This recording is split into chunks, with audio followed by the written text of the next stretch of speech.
Episode की शुरुआत में यहाँ पे हमें गेट का सीन दिखाया जाता है और गेट के बाहर यहाँ पे हंटर चा आ चुकी होती है। अगर बेसिकली वो यही सोच रही होती है कि वो एक ई रैंक का हंटर है, तो वो एक पोर्टर बन के ए रैंक के गेट के अंदर क्यों चला गया? क्या उसके पास फालतू की जिंदगी है वेस्ट करने के लिए? क्या सोच क्या रहा है वो?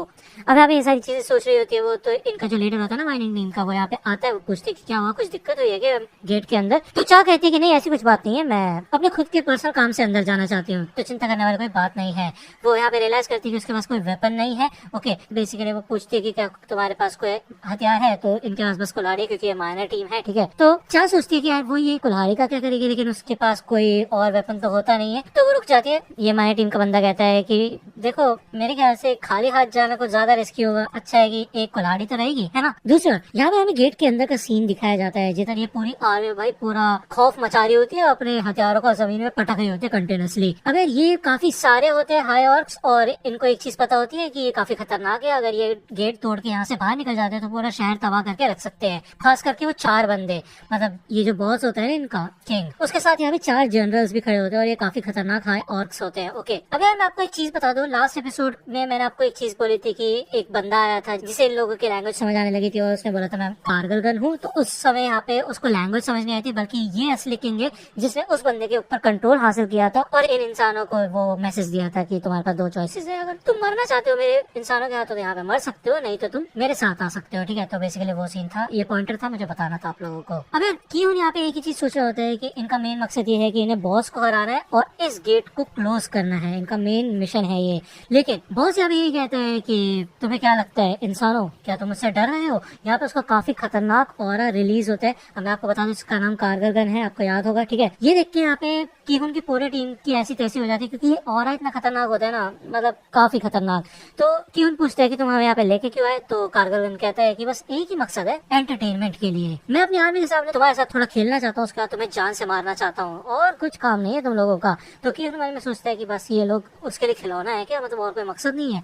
तभी यहाँ पे कारगिल नोटिस करता है कि इन इंसानों के बीच में एक ऐसा इंसान भी आ चुका है जो कि काफी ज्यादा अजीब है, मतलब संग जिनवो, ठीक है। यहाँ पे कीहुन अटैक करने के लिए तैयार होता है, वो आगे बढ़ता है और कहता है चलो फिर साथियों आगे बढ़ो, अटैक करो। लेकिन वो देखता है कि भाई पीछे से कोई भी नहीं आता उसके साथ। अब आपको याद होगा इसी डंजन की बात है जब इन लोगों को ऑर्डर देने का भी मतलब नहीं था, मतलब बेसिकली बिना ऑर्डर के भी ये लोग अटैक कर देते थे, लेकिन अब ये लोग इतना ज्यादा डर चुके हैं कि ये हिल भी नहीं पाते अपनी जगह से। तो कीहुन अकेले ही आगे बढ़ता है। इधर कारगिल अपने हिम ऑफ प्रोटेक्शन का इस्तेमाल करके एक शील्ड ले आता है अपने आगे, जिससे कीहुन यहाँ पे नाकाम हो जाता है उसके ऊपर अटैक करने से। और इधर कारगिल अपने ग्रेविटी एक्सेलरेशन मैजिक का इस्तेमाल करके कीहुन को ऊपर पटकता है, नीचे पटकता है, बार बार लगातार उसकी वाट लगा कर रख देता है। भाई इंसान इतना कितना ही झेलेगा वो, ठीक है। उसके साथ वो लिटरली खेल रहा होता है, लेकिन तभी यहाँ पे जिनवो आके उसको बचा लेता है। वो कहते हैं कैप्टन सॉन्ग, मुझे पता है कि ये हंटर्स का डंजन है और मुझे इसमें टांग नहीं अड़ानी चाहिए, लेकिन इस समय यहाँ पे पूरी असॉल्ट टीम की जान खतरे में आ चुकी है। ये सब के सब लोग यहाँ पे भाग के आ जाते हैं, ठीक है। अब यार कारगिल का एक जनरल इनके ऊपर हमला करने वाला होता है, लेकिन जिनवो उसको एक हाथ से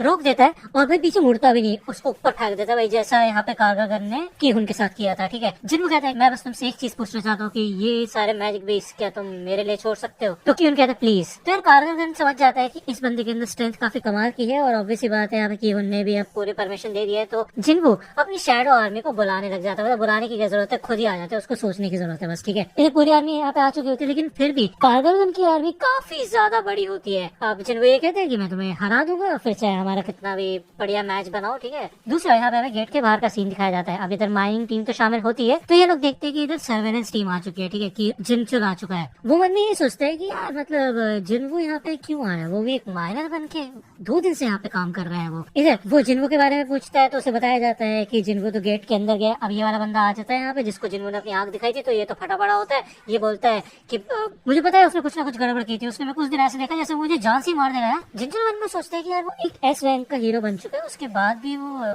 ऐसे स्टेप्स क्यों ले रहा है, मतलब उसे पता होना चाहिए कि हमारी नजर उसके ऊपर है, ठीक है। अब यार इनका लीडर होता है माइनिंग टीम का, वो पूछते हैं कि क्या हुआ, कुछ दिक्कत है क्या? तो जिनचुल कहता है कि चिंता मत करो, कल न्यूज में देख लेना। अब ये बंदा बताता है कि अभी थोड़ी देर पहले हंटर चा भी यही सेम क्वेश्चन पूछ रही थी संग जिनवो के बारे में, और वो अंदर गई है। तो जिनचुल कहते हैं ओह ऐसी बात है क्या? तभी यहाँ पे जिनचुल को इस गेट के अंदर से काफी खतरनाक और फील होता है। वो सोचते हैं यार ये एक ए रैंक का गेट है ना, वो यहाँ पे अपनी टीम को ऑर्डर करते हैं कि इस गेट का एनर्जी लेवल फिर से टेस्ट करो, ठीक है। दूसरा, अंदर चा की भी वाट लग चुकी होती है, उसको एक खतरनाक ऑरा फील होता है। यहाँ पे काफी सारे ऑर्क्स मरे हुए होते हैं, तो वो सोचती है कि यार की उनकी टीम ने इतने सारे हाई ऑर्क्स को कैसे मार दिया, ये बात तो काफी अजीब लग रही है मेरे को। लेकिन ये जो ऑरा अभी मुझे फील हुआ है वो डंजन बॉस का है, मुझे नहीं लगता कि उनकी टीम उसका सामना कर सकती है, तो मुझे जल्दी से जल्दी उनके पास पहुंचना होगा। दूसरा, यहाँ पे हमें यहाँ अंदर का सीन दिखाया जाता है। अब जिन्वो इधर अपने एक स्किल का इस्तेमाल करता है जिसका नाम होता है मोनार्चिस डोमेन।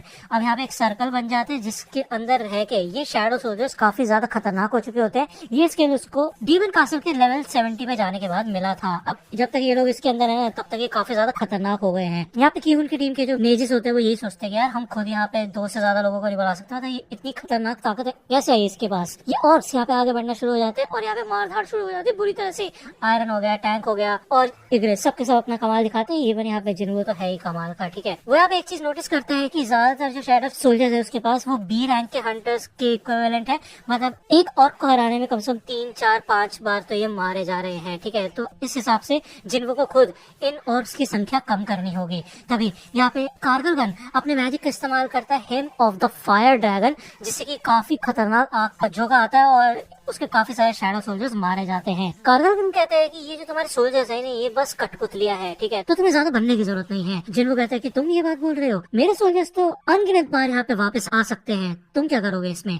इधर कारगलगन अपने हिम ऑफ प्रोटेक्शन का इस्तेमाल करके शील्ड को लेकर आता है और उसी शील्ड से इधर जिन्वो के ऊपर अटैक करता है। अपने ग्रेविटी मैजिक से चट्टानों को पटकता है इन सोल्जर्स के ऊपर, ठीक है। और वो ये कहता है कि मैं कंटिन्यूअसली इन सोल्जर्स की वाट लगाता रहूंगा और तब तक करता रहूंगा जब तक ये पूरी तरह से खत्म नहीं हो जाते, ठीक है। वो यहाँ पे अपने हिम ऑफ ब्लेजिंग फायर का इस्तेमाल करके आग के झोंके लाता है जिससे कि काफी सारे सोल्जर्स को मार देता है वो। दूसरा, यहाँ पे हमें बाहर का सीन दिखाया जाता है। इस गेट के एनर्जी लेवल को परख लिया गया होता है और एक मिस्टेक हुई है। ये गेट कोई ए रैंक का गेट नहीं है बल्कि ये एक नियर एस रैंक का गेट है, मतलब बहुत ज्यादा ताकतवर है। तकरीबन थोड़ा सा और ताकतवर होता ना तो एस रैंक का ही होता पक्का, मतलब काफी खतरनाक है, ठीक है। तो ये लोग कह देते हैं कि मास्टर ऑफ हंटर्स को कांटेक्ट करो, हमें असॉल्ट टीम की सपोर्ट के लिए किसी को अंदर भेजना होगा। कारगलगन कहते हैं कि देखो तुम्हारी ये मैजिक पावर कभी ना कभी तो खत्म होगी ही और तब तुम्हारी वाट लगेगी। तो जिन्वो कहते क्या वाट लगेगी, क्या बकवास कर रहे हो तुम। यहाँ पे वो एक पोशन पीता है और वो बोलता है कि अब तुम देखोगे एक असली नेक्रोमेंसर की पावर। वो यहाँ पे अराइज बोलता है जिसकी मदद से वो यहाँ पे ये जो हाई ऑर्क्स मरे हुए थे ना उन सबको भाई अपनी शैडो आर्मी में भर्ती कर लेता है। अब यार वो कहता है कि ज्यादा लंबा समय नहीं है जब तुम भी मेरी आर्मी के अंदर आ जाओगे। मतलब ये जो जनरल से ये देख के शॉक हो जाते हैं और एंड में वो कारगलगन को भी ये चीज बोलता है तो कारगलगन काफी ज्यादा डर जाता है। वो कहते क्या कहीं ये बंदा लॉर्ड, तो भाई लॉर्ड बोलता है वो उसको, ठीक है। भले यहाँ पे वो अपने मन में सोचता है कि अगर ऐसा है तो वो यहाँ पे क्या कर रहा है, उसका क्या मकसद है यहाँ पे। क्योंकि जब वो पहली बार इस दुनिया में आया था अपनी आंखें उसने खोली थी तो उसके मन में सिर्फ एक कमांड चल रही थी, वो थी इंसानों को मारना। तो भाई यही है, अब उसको अपनी बस कमांड को फॉलो करना है, इंसानों को मारना है। वो अपने जनरल्स को कहता है ठीक है फिर आगे बढ़ो और इन इंसानों की लाशें मेरे को लाके दो, जिंदा मत छोड़ना किसी को। दूसरा यहाँ पे हमें चॉय का सीन दिखाया जाता है जिसको इन्फॉर्मेशन मिल चुकी होती है कि ये गेट एक एस रैंक का गेट है, ठीक है। और जो पहले के डिटेक्शन रिजल्ट थे वो खराब थे। इसका मतलब ये है कि जो सॉन की उनकी टीम है ना उस पर काफी खतरा है, नहीं तो वो अभी तक तो इस गेट को पूरा कॉन्कर कर चुकी होती। अगर ये गेट ब्रेक होता है तो ऑब्वियसली बात है जेजो आइलैंड जैसे एक और इंसिडेंट यहाँ पे हो सकता है जो कि काफी खतरनाक बात है। तो हमें ज्यादातर हंटर्स की फोर्स को वहाँ पे भेजना होगा जल्दी से जल्दी। अगर कुछ गड़बड़ी होती है तो हो सकता है कि हमें व्हाइट टाइगर गिल्ड और फील्ड गिल्ड का सपोर्ट लेना पड़े, तो ये सिचुएशन काफी ज्यादा सीरियस है। यहाँ पे हमें गेट के अंदर का सीन दिखाया जाता है। ये सारे के सारे सोल्जर्स लड़ रहे होते हैं, भाई टैंक और इग्रेस भी अपना कमाल दिखा रहे होते हैं फुल्ली, और धीरे धीरे करके ये ओवर पावर करने लग जाते हैं हाई ऑर्क्स की आर्मी के ऊपर, जिसे देख के कारगिल काफी गुस्सा आता है। अब साइड में ये बंदे खड़े होते हैं भाई कि उनकी टीम की, वो कहता है कि हमें भी उसकी जाके मदद करनी चाहिए। तो यार कारगिल अपने him of agony, him of blindness का इस्तेमाल करके इनकी वाट लगा देता है और कहता है कि तुम बस ऑडियंस हो और ऑडियंस की तरह रहो, स्टेज पे तुम्हारा कोई भी मतलब नहीं है। कारगिल इधर खुद आगे आ जाता है और वो इधर अपने him of slumber, him of lethargy, him of blindness जैसे स्पेल्स का इस्तेमाल करता है जिन्वो के ऊपर, लेकिन जिन्वो को इससे कोई फर्क नहीं पड़ता। और एक नोटिफिकेशन भी दिखाया जाता है कि उसके ऊपर पॉइजन और कर्सेस का कोई भी मतलब नहीं है, मतलब बेसिकली वो इम्यून है इन सब चीजों से। तो ये तो काफी कमाल की बात है। इधर फिर से जब यहाँ पे कारगिल अपने हिम ऑफ प्रोटेक्शन से अटैक करने वाला होता है तो इधर मेजेस आ जाते हैं और जिन्वो यही कहता है कि चलो फिर सबसे पहले तुम्हारी इस शील्ड को तोड़ते हैं। अब वो ऑर्ब का इस्तेमाल करके ये मेजेस अपनी ताकत को काफी ज्यादा बढ़ा लेते हैं और इस अटैक से यहाँ पे ये शील्ड तो टूटती है, साथ में कारगिल का मास्क भी टूट जाता है, जो खोपड़ी वाला मास्क लगा रखा था उसने, ठीक है। अब चार इधर आ चुकी होती है, वो सोचते भाई चल क्या रहा है इधर, इतने सारे सोल्जर्स आए कहाँ से। अब की उनकी टीम भी साइड में होती है, ये लोग सिचुएशन बताते हैं कि भाई ठीक है कैप्टन तो सेफ है, लेकिन चार पूछते हैं यहाँ पे क्या चल रहा है, तो ये लोग बताते हैं कि हमें तो खुद भी नहीं पता यहाँ पे क्या चल रहा है। कारगिल फिर से अपने मैजिक का इस्तेमाल इस्तेमाल करके अपने आप को बहुत ज्यादा बड़ा बना लेता है और वो अटैक करता है जिन्वू के ऊपर। जिन्वू कहता है कि यार मेरे को ना जायंट्स बिल्कुल भी पसंद नहीं है, मतलब मेरा पुराना एक्सपीरियंस काफी अच्छा नहीं था उनके साथ। इधर कारगल अपने फायर ड्रैगन की एबिलिटी का इस्तेमाल करके आग से अटैक करता है और चारों तरफ भाई पता नहीं कितने सारे ड्रैगन आ जाते हैं छत पे और बहुत खतरनाक आग की फ्लेम्स फेंकते हैं, जिससे कि यहाँ पे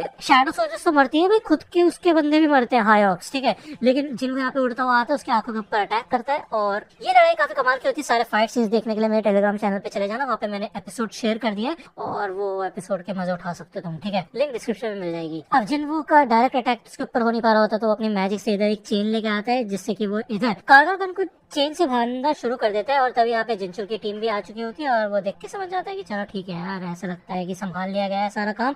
इधर चा भी आ चुकी होती है। अब वो पूछते हैं कि आप यहाँ क्या कर रहे हैं, तो जिनचुल बताता है कि मैं बाहर आया था और मैंने नोटिस किया कि काफी खतरनाक एनर्जी आ रही है यहाँ पे, तो मैंने सोचा यहाँ पे मैं सपोर्ट के लिए आऊँ असॉल्ट टीम के लिए, लेकिन ऐसा कोई मतलब नहीं बनता इस चीज का। जिनचुल देख के भी शौक हो जाता है कि इधर जिन्वू एक काफी कमाल का फाइटर तो है, साथ में वो समनिंग मैजिक का भी इस्तेमाल कर सकता है और चा भी देख के काफी ज्यादा इंप्रेस हो चुकी होती है। तो चा पूछती है क्या आप उसके बारे में जानते हैं, तो जिनचुल कहता है ज्यादा कुछ नहीं। इधर कारगल की हालत काफी ज्यादा बुरी हो चुकी होती है, तो भाई उसके ही जो जनरल्स थे ना उनके हाथों वो कारगल को मरवाता है, ठीक है। अब बॉस तो हार चुका होता है, लेकिन वो जो आइटम्स होते हैं ना वो हंटर गिल्ड के लिए छोड़ देता है जिन्वू, लेकिन शैडो एक्सट्रैक्शन तो कर ही सकता है कि नहीं। तो वो कारगल की शैडो को अराइज बोल देते हैं और अपनी टीम में शामिल कर लेते हैं। वो कहते हैं कि अब तुम काफी ज्यादा शांत हो चुके हो। वो एक इलाइट नाइट रैंक का बंदा होता है, मतलब शैडो होता है, तो उसका नाम रखने के लिए बोला जाता है। तो कारगल नाम भूल चुका होता है जिन्वू, तो वो उसका नाम फैंग रख देता है, ठीक है। अपनी आर्मी को गायब कर देता है वो। तभी वो देखते हैं कि इधर जिनचुल आ चुका है, तो वो थोड़ा परेशान हो जाता है। वो सोचते हैं यार मैंने इस सब के चक्कर में जिनचुल को तो इग्नोर ही कर दिया, मतलब मेरे को तो पता ही नहीं था वो कब आया यहाँ पे। तो यार कीहून की टीम इधर जिन्वू से पूछती है कि तुम इतने ताकतवर हो, तुम पोर्टर कैसे बने और ये सब फलाना ठिकाना। तो इससे पहले कि जिन्वू कुछ बोल पाए तभी यहाँ पे ये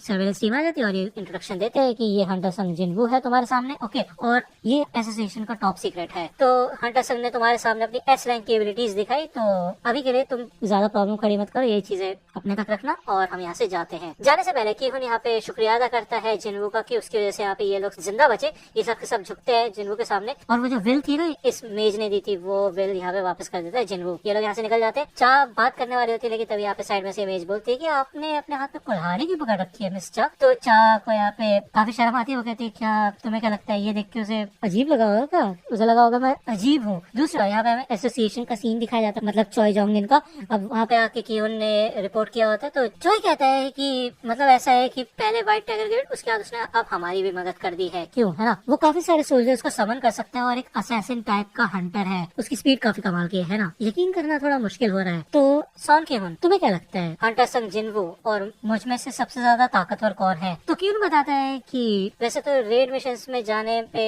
काफी सारे हंटर्स की मदद की जरूरत होती है, सब एक दूसरे की मदद करते हैं, ये तो कॉमन सेंस की बात है। लेकिन अगर आप एक ए रैंक के डंजन में जाए तो क्या आप उसको जाके अकेला क्लियर कर सकते हैं। तो चॉय कहता है कि नहीं, ऐसा तो नहीं कर सकता मैं। इसका तो ये है कि जो मेरा टाइटल है अल्टीमेट हंटर का वो एक मजाक बन के रह गया है। तो ठीक है फिर मैं यहाँ से जाता हूँ और उसको तुम यहाँ पे लेके आना। दूसरा यहाँ पे एक कैफे का सीन दिखाया जाता है जहाँ पे जिन्वू जिन्हो से आके मिला हुआ होता है। अब वो उससे बात करते हैं कि तुमने क्या अपने डैड से बात की हंटर गिल्ड के बारे में। दूसरा आज अनाउंसमेंट का दिन होता है। इधर एक ली मिनसुन नाम का बंदा होता है जिसके अंदर कमाल की स्ट्रेंथ होती है, जो कि एक नॉर्मल इंसान से काफी ज्यादा ऊपर है, और ये ली मिनसुन ये शायद जो यहाँ पे बैठा है। ये एपिसोड ये खत्म होता है, नेक्स्ट एपिसोड आएगा नेक्स्ट वीक, ठीक है। अगर वीडियो पसंद आए तो लाइक करना, सब्सक्राइब कर लो, चैनल पे नए हो तो। मिलता हूँ आपसे अगले वीडियो में, तब तक के लिए गुड बाय।